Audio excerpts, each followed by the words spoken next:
The land office in Larkspur smelled of tallow smoke and cold ink, and the county register lay open on the counter with 40 names already signed. Above the blank line, the clerk had ruled for Yonhee Pak. Every homesteader behind her in that line had watched the same brief ceremony repeat itself all morning. A name spoken, a pen dipped, a signature scratched out plain and fast.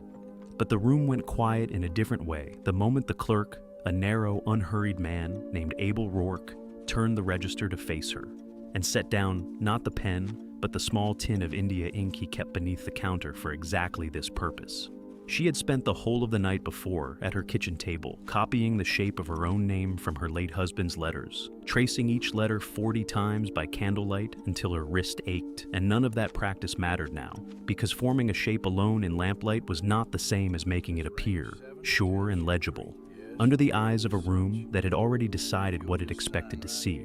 She pressed her right thumb into the ink instead, and then onto the line beside the name Rourke had written for her in his own hand. And the mark she left there, small, dark, unmistakably a woman's thumbprint, standing where a signature belonged, became, in that single instant, the only part of her 4 years in this country that the county of Larkspur would ever keep on permanent record. Somewhere behind her in the line, an older Swedish homesteader who had signed his own name with obvious effort only minutes before caught her eye for the briefest moment, neither of them acknowledging the other, beyond that single flicker of shared understanding, the particular quiet fellowship of two people. A room has already sorted into a category neither of them chose for themselves. A rancher near the back of the line looked away out of something closer to respect than pity. Though she did not see him do it, Rourke did not meet her eyes when he bent and wrote something small and quick in the margin beside the print.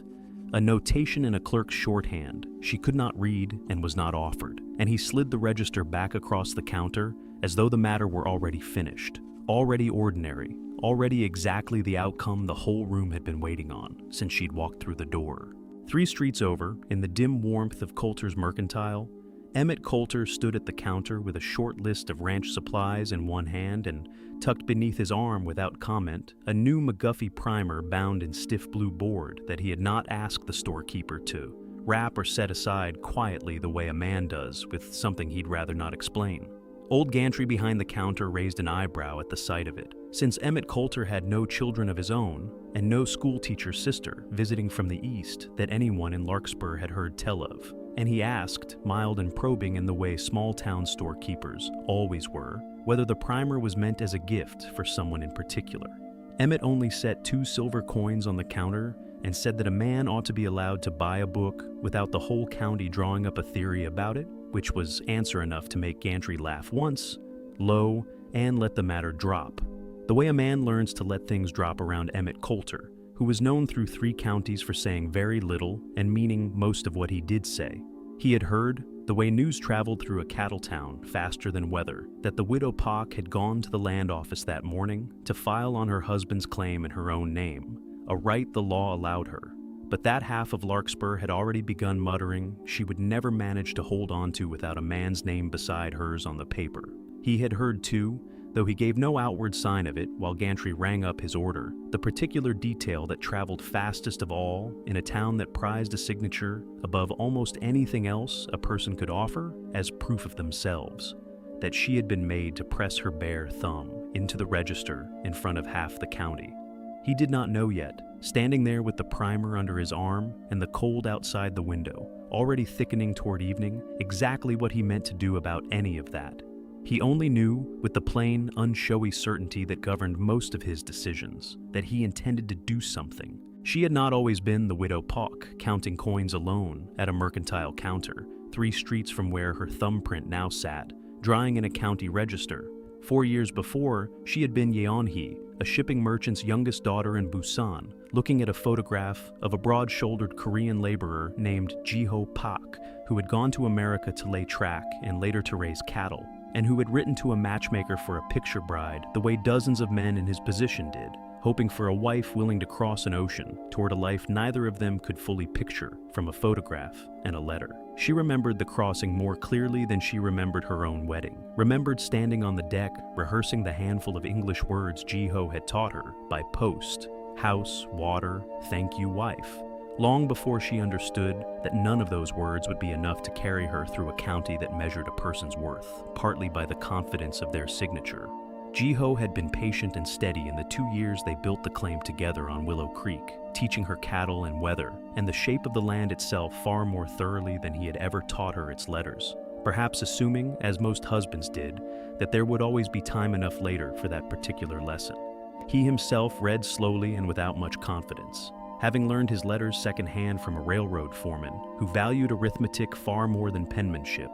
And it had never once occurred to either of them in those 2 busy seasons of fence building and calving that his own modest literacy was a resource they ought to have been dividing more evenly between them while there was still time to do it. There had not been time. He had gone out in a spring storm to bring in a scattered herd and come back 3 days later, carried by neighbors instead of walking beside his own horse. And in the 18 months since, she had learned that the Homestead Act allowed a widow to finish proving up her husband's claim in her own name, provided she could hold the land, work it, and survive 5 full years of scrutiny that showed no particular mercy for a woman who could not yet read the papers that scrutiny required her to sign. What she did not yet know, standing at her own kitchen table that same evening, turning her ink-stained thumb over in the lamplight, was that a land agent named Hollis Dre had already ridden past 3 other claims that autumn belonging to widows and immigrants much like her, each one held by someone the county assumed could be maneuvered on paper faster than in person. Dre operated out of a rented office above the bank with a supply of blank relinquishment forms and an easy, unhurried manner that put people at ease exactly long enough for them to sign something they had not fully understood. And he had already succeeded twice that year in convincing overwhelmed claimants that a quiet, quick relinquishment was a kindness rather than a theft, buying the abandoned quarter sections cheap from the land office afterward and reselling them within the month to cattle interests from the east. She had heard the story of one of those 2 families secondhand, a bohemian couple 3 claims over who had signed a paper Dre assured them was merely a formality confirming their residency, only to learn a season later that the paper had in fact relinquished their claim entirely. And by then the family had already packed what little they owned onto a wagon and left the territory rather than fight a county system that had never once been built with people like them in mind. She thought of that family now, turning the ink from her thumb over and over between her fingers, and understood with a clarity that frightened her more than the morning's humiliation had that the mark she had left in the register was not merely an embarrassment to be endured once and forgotten. It was, to a man like Hollis Dre, an invitation, and she resolved, with no clear notion yet of how she would manage it, that she did not intend to make the same invitation twice. Emmett rode out to the Pock claim after full dark when he judged the widow would already be inside with her lamp lit and unlikely to come to the door for the sound of a single horse passing on the road, and he left the primer propped carefully against the gatepost, where the morning frost would not reach it before she found it, weighted down with a smooth creek stone so the wind off the ridge would not carry it away before dawn. He did not knock. He did not leave a note, having turned the sentence over in his mind twice on the ride out, and each time set it aside as either too forward or too small for what he actually wanted to say. And in the end, he decided that the primer alone would have to speak plainly enough for both of them. She found it at first light the next morning on her way out to check the fence line, and stood for a long moment in the cold, with the little blue-bound book in her hands, turning it over, looking for a name, a note, some explanation she could hold on to, and finding none. She recognized the gatepost stone at once as one that did not belong to her own creek bed, a smooth gray rock of a kind found only on the Colter side of the property line, and understood, with a small, unfamiliar warmth rising beneath the morning cold, exactly whose hand had set it there, and exactly what silent question it was asking of her. She carried the primer inside and set it on the kitchen table beside the ledger she still could not fully read, and stood looking at both of them together for a long while, one book a record of everything she owed and could not verify, and the other, she suspected, a quiet offer to eventually change that, before she finally, carefully, opened the little book to its first page. She did not yet know his name for certain, only the shape of the stone and the particular unannounced way the gesture had arrived, but she found, sitting alone at her table, with the first simple letters spread open in front of her, that she was already composing, in her head, the plain thank you she intended to offer him the next time their paths happened to cross in Larkspur. She walked the 2 miles home from the land office that first morning, with the ink still faintly staining the crease of her thumb, replaying the silence of the room in a loop she could not make stop. The particular way 40 strangers had managed to watch her without once looking directly at her face. She thought of Jiho on the crossing, patient with her mangled pronunciation of simple words, promising in his slow, careful English that America rewarded hard work above all else. And she thought, not unkindly toward his memory, but honestly, that he had never once had to prove that promise true while standing alone at a counter with a county clerk's pity settling over him like weather. Her mother in Busan had taught her needlework, marketing, the management of a household budget entirely by memory and mental arithmetic, skills that had served her well enough in a world where every merchant she dealt with had known her family's name and extended credit on reputation rather than paper. None of that had prepared her for a country that required a person's worth to be rendered in ink on a line, that treated the inability to produce that ink as evidence of some deeper inadequacy rather than simply the plain fact that nobody had ever sat her down and taught her the shapes of 26 foreign letters. She found herself wondering, walking the last stretch of road, how many of the 40 strangers who had watched her that morning had ever once had to learn a new alphabet as a grown adult, starting from nothing, with no one's patience but their own to draw on. She reached her own gate as the sun cleared the ridge fully, and stood for a moment looking at the cabin Jiho had built with his own hands, the fence she had mended herself through 2 winters alone, the herd she had kept alive against every quiet prediction in Larkspur that she would sell out before the first snow. Whatever the room at the land office had decided about her that morning, she thought, walking the last stretch of frozen road toward home, it had not decided anything about whether she intended to still be standing on this land 5 years from now, letters or no letters. And that particular decision, unlike the ink on her thumb, remained entirely her own to make. Winter closed over Willow Creek hard that year, and the work of holding a homestead alone left little room for anything but the next task in front of her. Breaking ice on the water trough before dawn, patching the sod roof where it had begun to weep during the January thaw, keeping the small herd fed on hay. She had put up herself through a summer nobody had expected her to survive without help. She kept a running account at Gantry's Mercantile the way every homesteader did, credit extended against the promise of a good calving season. And it was there, hunched over a ledger page she could not fully read, that the smaller costs of her illiteracy revealed themselves most plainly. A column of figures she had to trust entirely to another man's honesty, because she had no way of checking his arithmetic against her own. She had begun, without quite naming the habit to herself, keeping her own private tally on a scrap of paper, folded into her coat pocket, marks and simple numerals she trusted at least, even if she could not yet read well enough to compare them properly against whatever Gantry wrote in his official book. She did not think Gantry dishonest exactly, only careless in the particular way people grew careless with accounts they knew would never be questioned, rounding a figure up rather than down, forgetting to credit a returned item, small enough errors on their own, but the kind that compounded, over a hard winter, into real hunger for a woman with no husband's wages behind her. Across the creek and half a mile north, she had taken, without quite admitting it to herself, to watching the Colter spread at dusk. The lamplight in its windows, the particular unhurried way its owner moved among his own cattle. A man the county spoke of as prosperous and solitary, in roughly equal measure, neither detail explaining the primer that had appeared at her gate with no name attached. She had not yet opened past its first 3 pages, sounding out the alphabet alone at her kitchen table, after the evening chores were done, ashamed even in her own empty cabin of how slowly the letters came to her. How a grown woman's tongue and pride resisted lessons a child half her age would have absorbed without complaint. It was at Gantry's counter in early February that Emmett finally spoke to her directly for the first time since the primer had appeared at her gate, though neither of them mentioned the book at all in the brief exchange that followed. She had come in to settle her account and collect a sack of cornmeal, and Gantry, tallying her total aloud in the distracted, half-attentive way he tallied most things,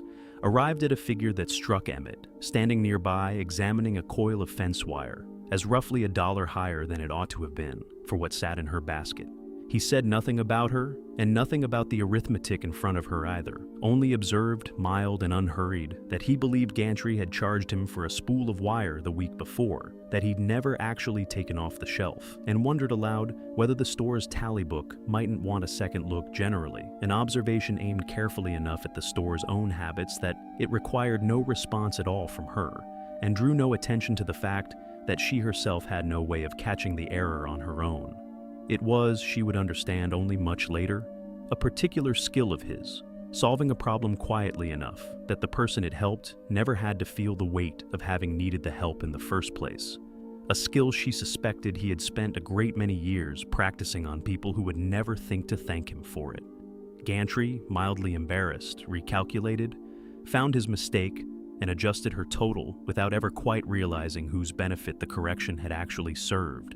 Yeon-hee said nothing throughout the exchange, watching Emmett's face for some sign that he expected thanks or acknowledgement, and finding none. Only the same unhurried calm with which he'd examined the fence wire, as though the whole matter were entirely beneath comment. She understood, even without yet having the words in English to describe it precisely, that she had just watched a particular kind of courtesy rarely extended to her in this county. One that corrected an injustice without once requiring her to first admit she had been its target. She thanked him anyway on her way out, briefly in English, still careful and deliberate, and he touched his hat brim without quite meeting her eyes and said only that a man liked to see honest arithmetic. Nothing more, before turning back to his wire, as if the moment had cost him nothing at all to arrange. That night she sat longer with the primer than she had allowed herself before, pushing past the shame that rose every time her tongue stumbled over a sound that should have been simple, reminding herself, in the stubborn, practical way her mother had once talked her through every difficult season of her girlhood, that shame solved nothing a person could not also solve with patience. She worked through the alphabet twice, then a third time, sounding each letter aloud into the empty cabin because there was no one there to hear her fail at it, and found, somewhere near midnight with the fire burned down to coals, that the shapes had begun to hold together into something faintly resembling sense rather than a wall of foreign marks. A small private victory she allowed herself to feel, fully only because there was no one awake in the whole valley to see her face while she felt it. She thought of Rourke's small, quick notation in the land office register, the one she still could not read and had not been offered an explanation for, and understood for the first time with real clarity that the primer sitting open in front of her was not merely a kindness from a quiet neighbor, but a key to something far larger than her own pride. The ability to know, without depending on any other person's honesty or dishonesty, exactly what was being done to her and around her on paper. She resolved, blowing out the candle at last with her eyes aching from the close work, that she would tell no one in Larkspur what she was attempting, not out of embarrassment toward Emmett specifically, whose gift had asked nothing of her in return, but because a woman already regarded as vulnerable gained nothing by advertising the precise shape of her own weakness to a county that included men like Hollis Dre, whose name she had heard twice more that week, in connection with two more struggling claims along the eastern boundary of the valley. She began instead practicing her letters in the smallest, most private hours of the morning, before the sun had fully cleared the ridge, and before any traveler on the road might glance toward her lit window and wonder what kept the widow Pock awake so early over a little blue book at her table. Yet, through the remainder of that winter, Emmett's help arrived the way weather arrived, without announcement and without asking permission, in forms small enough that she could accept them without the exchange ever needing to be named aloud between them. She woke one morning to find a stretch of her north fence, weakened badly by an early ice storm, already mended with fresh wires she had not purchased and did not remember requesting, and another week found a full cord of split firewood stacked neatly against her cabin wall that she was certain had not been there the evening before. She never caught him in the act of any of it, though she began, without quite deciding to, watching for the particular tracks his gelding left along the frost-hardened road between their two properties. Tracks she had come to recognize the way a person learns to recognize a familiar handwriting. Once, following those tracks a short way out of simple curiosity, she found where they doubled back on themselves near a washed-out culvert she had been meaning to repair for weeks, as though he had ridden out that far, considered fixing it himself, and then thought better of doing quite that much without at least being asked. In town, where nothing stayed quiet for long, the pattern did not go entirely unnoticed, and she began to catch fragments of talk at the mercantile and after church about the widow Pock and Emmett Colter that ranged from gently curious to openly disapproving, several of the older women in the congregation making it plain, in their particular careful way, that a respectable rancher courting a foreign widow, if that was indeed what this was, represented a lowering of standards Larkspur had not asked for, and did not entirely welcome. One woman went so far as to remark, just loudly enough to be certain of being overheard, that Emmett Colter could do considerably better for himself than a homesteader who could barely sign her own name, a comment made only 2 weeks before Yeonhee could, in fact, already do exactly that.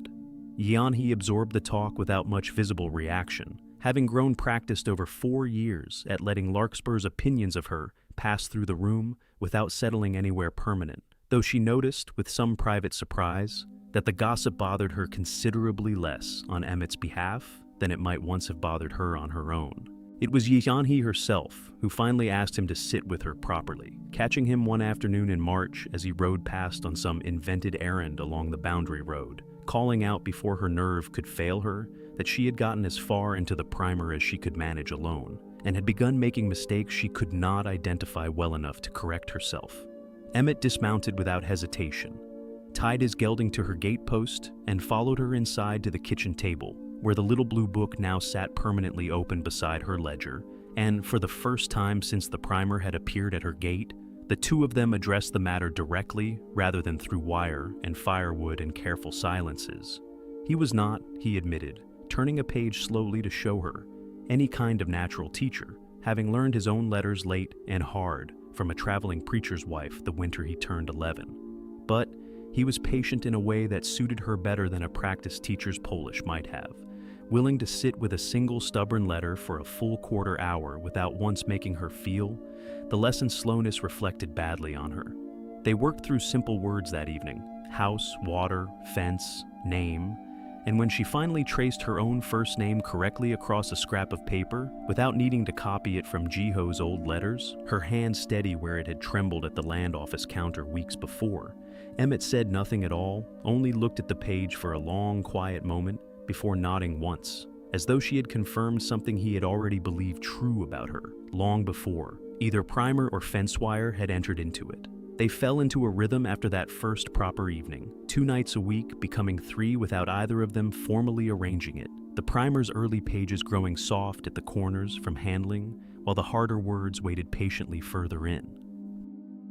Hollis Dray arrived at the Pock claim on a bright, deceptively pleasant afternoon in April, riding in with the easy, unhurried courtesy of a man who had learned that a friendly manner opened more doors than an honest one ever had, carrying beneath his arm a leather folio of county forms he described, once she'd stepped out to meet him as routine paperwork required to keep her application current in the land office's records. He explained, in the patient tone of a man accustomed to explaining things to people he assumed could not follow him closely, that a simple amendment needed her signature to correct a minor clerical detail in her filing, nothing of consequence, merely a formality that would save her a wasted trip into Larkspur later in the season. She asked, as steadily as she could manage, what precisely the amendment said, and Dray's easy smile did not waver even slightly as he assured her the language was standard county boilerplate, not worth troubling herself over, sliding the paper across her own porch rail toward her, with a pen already uncapped and waiting. It was the sound of a second horse on the road, unhurried but unmistakable, that made Dray glance up before she had to answer him at all, and Emmett rode into the yard at a pace that suggested he had somewhere else to be, and had simply chosen, entirely by coincidence, to pass this particular gate at this particular hour. He did not accuse Dray of anything directly, only remarked, dismounting slowly, that county amendments generally arrived through the land office by mail, rather than by a private agent's personal delivery, and wondered aloud, friendly enough on the surface, whether Dray might not prefer to leave the paper with him, to carry into town properly, rather than trouble the widow Pock on her own porch. Dray's smile thinned by exactly 1 degree, and he folded the paper back into his folio, remarking that he'd simply try again another day,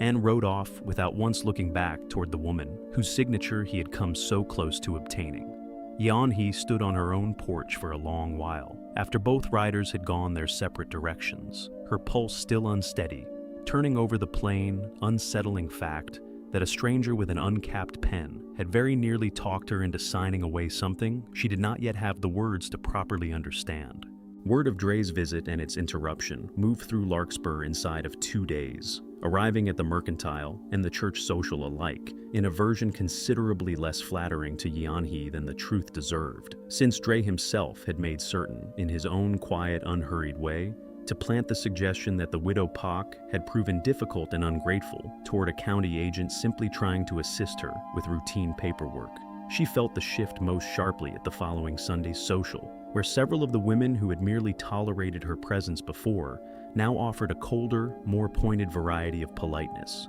One older woman remarking within clear earshot that a person who couldn't be bothered to cooperate with the land office had no particular right to complain when that same office grew impatient with her claim. Yeonhee said little in response, having learned over 4 years exactly how little her own defense weighed against a rumor already circulating with a head start,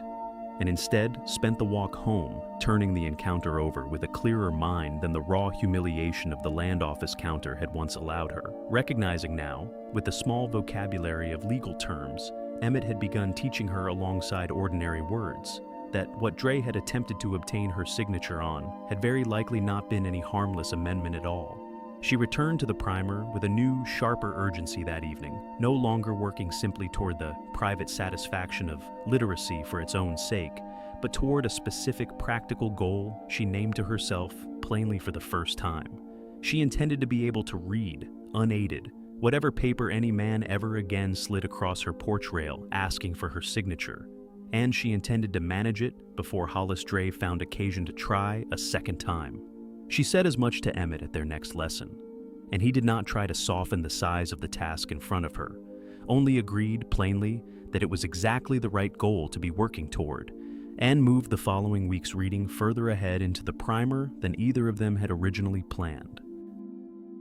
It was Emmett who finally told her, on an evening in late April, when the lessons at her kitchen table had stretched well past sundown, and neither of them had made any particular move to end them, why a grown rancher with no children of his own had walked into Gantry's mercantile that autumn and bought a primer for a widow he had at that point barely spoken 3 sentences to in his life. His own mother, Ruth Colter, had homesteaded a different quarter section in a different territory decades before, widowed even younger than Yeonhee was now, and had signed, in the second hard winter of holding that claim alone, a paper a land agent assured her merely secured a small loan against next season's crop. A paper written in dense legal language she had never learned to read past a child's basic hymnal English. The loan, it emerged 18 months later, had in fact been a lien structured to fail on purpose, and Ruth Colter lost the claim entirely to the very agent who had smiled and reassured her while she signed it, dying 3 years later in a rented room in town with the particular kind of broken pride that never fully recovers from having been so plainly, so legally robbed. Emmett had been 11 years old, watching from a doorway he was not supposed to be standing in, and he had grown up landless because of a signature his mother could not read closely enough to question, building his own ranch back from nothing over 15 patient years. Partly, he admitted now, as a means of proving to some earlier version of himself that the outcome had not been inevitable. He had bought her the primer, he said finally, not out of any particular romantic calculation, but because he had recognized the moment word reached him of a Korean widow filing a loan on a Willow Creek claim, the exact shape of a story he had already watched end badly once, and did not intend to watch end that way again, if there was anything at all in his power to prevent it. He admitted, too, a little roughly, that he had bought 2 other primers in the years since his mother's death for 2 other struggling homesteaders he had never told a soul about. Small, quiet gestures that had gone nowhere in particular, and that he had never expected to matter as much as this one plainly already had. By the time the cottonwoods along Willow Creek had gone fully green that May, the lessons at her kitchen table had become something closer to a nightly habit than an occasional kindness, and Yeonhee found herself, on an evening she would remember with particular clarity afterward, reading an entire sentence from a borrowed county newspaper, aloud from beginning to end, without a single stumble or need for Emmett's correction. It was a small, unremarkable sentence about the price of cattle at a Cheyenne stockyard, Nothing that would have meant anything to anyone else in the room, but she felt something loosen in her chest as she finished it that she had not felt loosened since long before Jiho's death. A small private triumph entirely her own. Built letter by letter through a hard winter with no witness, but the man now smiling at her across the table with an expression she had not yet let herself name too precisely. He told her, not for the first time, but with a new plainness that evening, that she read better now than half the men who came through Gantry's counter squinting at their own bills. And she laughed, a real unguarded laugh that surprised her with how easily it arrived, and asked whether that was meant as a compliment to her or an insult to Larkspur's ranchers generally. He said, watching her laugh with an attention that made her suddenly pleasantly aware of how close they were sitting, that he supposed it could be taken as both, and asked more seriously than the joke had warranted, whether she meant to keep at the lessons past the point of simple usefulness, now that she read as well as anyone in the valley had cause to. She told him she did plainly because she had discovered somewhere in the winter's slow accumulation of letters that she liked the reading itself now, apart from anything it protected her from. And in the quiet that followed, neither of them moved to end the evening's lesson quite as promptly as the calendar of chores waiting for them both the next morning would have strictly required. She read him a second article after that, this one about a county fair still months off, and a third after that. And by the time the candle finally guttered out on its own, the newspaper lay entirely finished on the table between them. The blow, when it finally came, arrived not from Dre's own hand, but through a formal notice delivered by the Larkspur Land Office itself, informing Yeonhee Pak that a contest had been filed against her homestead claim, alleging insufficient continuous improvement following the death of the original entryman, supported by a sworn inspection report dated the second week of April describing the Willow Creek quarter section as showing no functioning dwelling, no maintained fence, and no evidence of cultivated acreage. She read the notice herself, twice at her own kitchen table, and felt something cold settle beneath the anger rising in her chest, because the second week of April was precisely the week Hollis Dre had ridden onto her porch with an uncapped pen and a folder of forms, precisely the week Emmett had interrupted whatever he had actually come to obtain her signature on, and she understood at once, with a clarity that would have been impossible for her 6 months earlier, exactly what she was looking at. The inspection report bore the signature of a county surveyor's assistant she had never once seen set foot on her land, describing improvements that plainly existed. The cabin, the mended fence, the spring planting already a full month underway by the date in question. As entirely absent, a fabrication so complete it could only have been written from imagination rather than observation. A formal hearing before the county land commissioner was scheduled for the third week of May, barely 3 weeks away, at which she would be required to answer the contest in person or forfeit the claim by default. And she sat with the notice long after the candle beside it had burned low, understanding that Rourke's small, illegible notation from the land office register, made on the very day she had filed, would somehow, impossibly have to matter to the outcome, though she still could not read it well enough to know exactly why.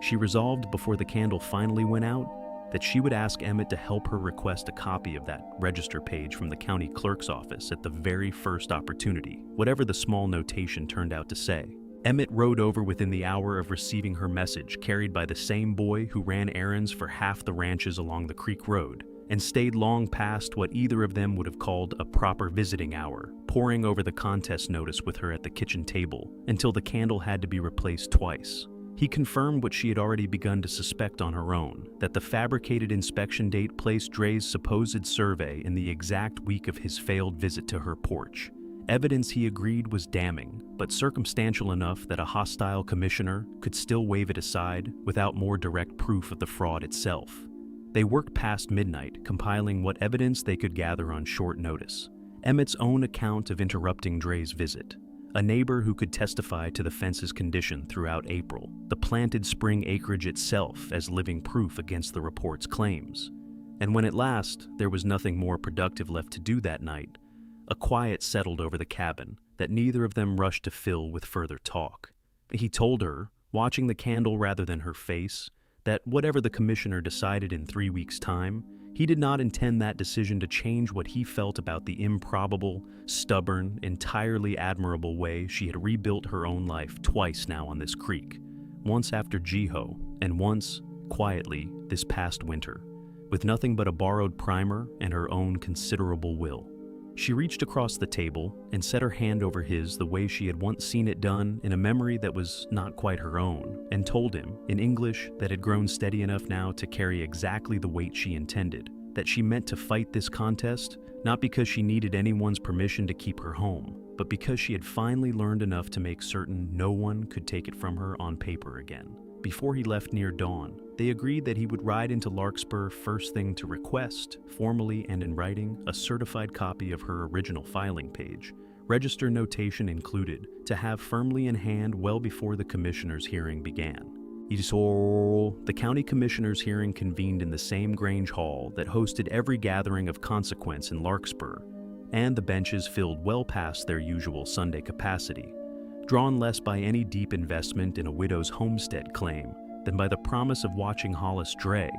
a man many in the valley privately distrusted but had never yet seen publicly challenged, answer for himself in front of the whole county at once. Dray opened his case with practiced confidence, reading the inspection report aloud in full, dwelling with theatrical concern on each supposed absence it described, and closing by suggesting delicately but unmistakably that a woman managing a claim alone, without the benefit of an entryman's full-time labor, faced difficulties the county's homestead provisions had perhaps not fully anticipated when they were written. He introduced, almost as an afterthought, a copy of the original Land Office Register page from the day of her filing, pointing to Rourke's small, illegible margin notation as further proof. He claimed that even the filing clerk himself had flagged some irregularity in her application from its very first hour, a note he characterized, without ever quite saying what it contained, as an early warning nobody in the county had thought to act upon in time. A murmur moved through the crowded hall at that. The particular murmur of an audience deciding a matter had already been settled, and Commissioner Wade, a tired, methodical man, not given to theatrics himself, asked whether the widow Pak had anything to offer in response before he moved toward a ruling. Yeonhee rose from her seat near the front of the hall and asked, her voice carrying further into the quiet room than she had expected it to, whether she might be permitted to examine the register page herself before the commissioner reached any conclusion about what its markings meant. A ripple of surprise moved through the benches at the request itself, several ranchers exchanging glances that suggested none of them had expected the widow Pak to ask for any such thing, and Dray, for the first time all afternoon, hesitated a full second before agreeing that he saw no reason to object. The hall went very quiet as the register page was carried forward and set into her hands, and Yeonhee understood, holding it, that this was the first moment in 4 years in this country when a document meant to decide her future had actually been placed where she herself could read it before anyone else told her what it said. She found her own thumbprint first, small and dark exactly as she remembered leaving it, and beside it, in Rourke's narrow, careful hand, the notation she worked through slowly now, aloud, so that the whole hall could follow the sounding out of each word rather than simply wait on her verdict. Entry recorded, improvements witnessed, 14th March. Dwelling and spring fence confirmed present. She looked up from the page toward Commissioner Wade and said, with a steadiness that surprised even her, that the clerk's own note, made and dated the very day she filed her claim, confirmed a dwelling and a completed fence already standing on the 14th of March. Weeks before Dray's sworn report claimed to have found nothing at all present on the land in April. A ripple moved through the hall, faster and louder this time, as several ranchers began doing the same simple arithmetic aloud that she had just laid before them, and Rourke himself, called forward from the back of the hall by the commissioner, confirmed under direct questioning that he had indeed personally noted the improvements during a routine filing day review, a note entered into the permanent county record on the same day as her application, a full month before Dray's contest, claimed the same improvements had never existed. Dray's easy, unhurried composure finally cracked in front of the whole valley, his explanation growing tangled and defensive as Commissioner Wade's expression shifted from tired patience into something considerably harder. And for the first time in the whole proceeding, the murmur running through the crowded benches was not aimed at her. Emmett, seated near the back where he had insisted on staying throughout the hearing so that no one could later claim he had spoken for her, allowed himself, for just a moment, the smallest satisfied exhale of a man watching a debt finally come due. What followed in the space of a single hour unraveled far more than the contest against her single claim. As two other homesteaders seated in the crowded benches, both of whom had lost land to Dre's quiet relinquishment paperwork the previous year, rose one after the other to describe arrangements that suddenly, in light of what the hall had just watched happen with the register page, looked considerably less like unfortunate misunderstandings and considerably more like a deliberate pattern. Commissioner Wade, plainly furious at having nearly presided over a fraud he had almost allowed to stand on the strength of Dre's confident delivery alone, dismissed the contest against the Pa claim outright and ordered a formal county investigation opened into every relinquishment Dre's office had processed over the preceding 18 months.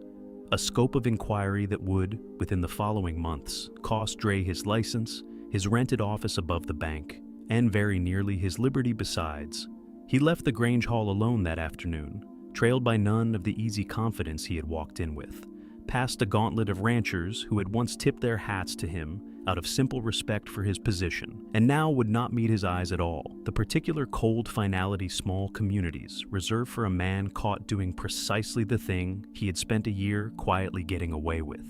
Yeonhee remained seated near the front of the hall for a long moment after the crowd began to disperse, the register page still resting in her hands, feeling less triumph in the outcome than a great settling tiredness, and beneath the tiredness, for the first time since Jiho's death, something that resembled the actual beginning of rest, rather than merely another season of bracing herself for whatever came next. Rourke crossed the emptying hall to shake her hand before she left, an unusual gesture from a man who rarely stepped out from behind his own counter, and told her plainly that he wished every filing he processed were kept as carefully as hers had turned out to be. It was Commissioner Wade himself, 3 weeks later, who traveled the 2 miles out to the Willow Creek claim to deliver in person the final proof certificate that would, once formally recorded, grant Yeonhee Pak full and permanent patent to the land she and Jiho had first broken ground on together 5 years before.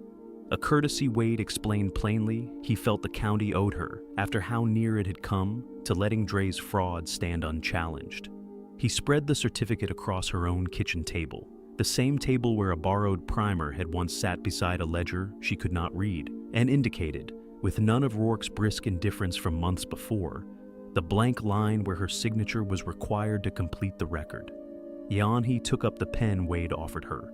and did not reach for the ink tin still sitting, unused now, on the shelf beside the primer, and instead wrote her name across the line in full, each letter formed steady and deliberate and entirely her own, Yeonhee Pak, in handwriting that carried nothing of the tremor that had once made a thumbprint feel like the safer choice. Wade studied the signature for a moment with something like genuine respect crossing his tired, methodical face, and said only that he had witnessed a great many final proofs over his years in this office, and precious few of them had cost the claimant quite so much to earn as this particular quarter section plainly had. He folded his copy of the certificate away into his coat with unusual care before he took his leave, remarking on his way out that the county owed her considerably more than a signed patent for what she had endured to reach it, though it was, he admitted, the only repayment fully within his power to grant.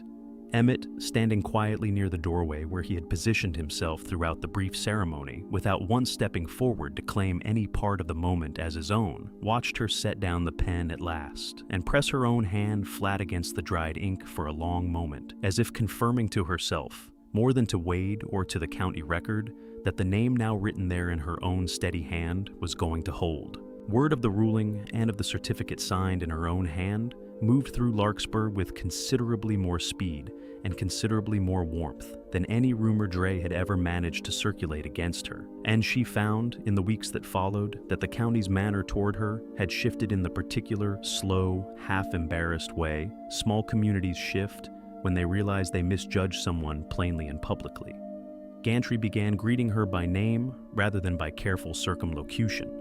and 2 of the very women who had offered her cold politeness after Dre's visit now stopped by the fence line with preserves and quiet, awkward apologies neither party felt any need to examine too closely. She accepted the preserves and the apologies both with the same even grace she had extended the cold politeness itself,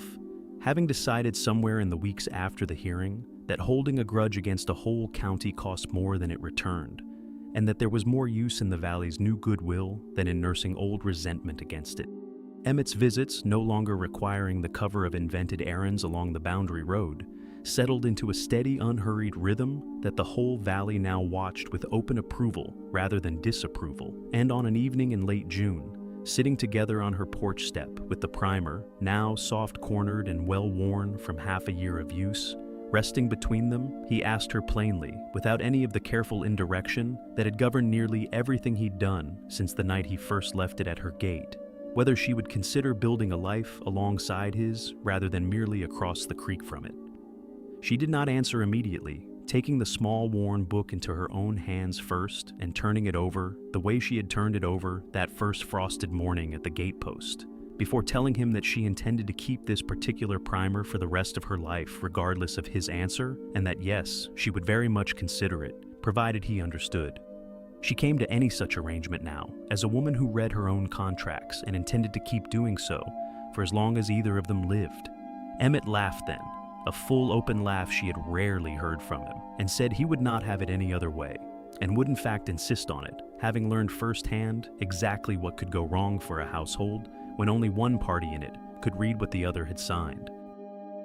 Years later, homesteaders new to the Willow Creek Valley would sometimes remark on the small addition built onto the side of the Colter Pack ranch house, a single plain room with its own low bench and a shelf of well-thumbed primers and readers that Yeonhee kept stocked at her own expense for any woman or child in the valley who wanted to sit with her of an evening and work through the alphabet the way she once had, alone, ashamed, at a borrowed kitchen table with no one to hear her fail at it. She never turned anyone away, not the immigrant families still arriving by wagon from railheads further east, not the older ranch wives who had simply never been taught, not the children whose own parents worked too many hours to manage the lessons themselves. And she found, teaching those first uncertain letters to someone else's trembling hand, that the shame she had once carried over her own slow progress had transformed, given enough years, into something closer to purpose. She kept a small stack of blank register-style forms on a shelf near the door as well,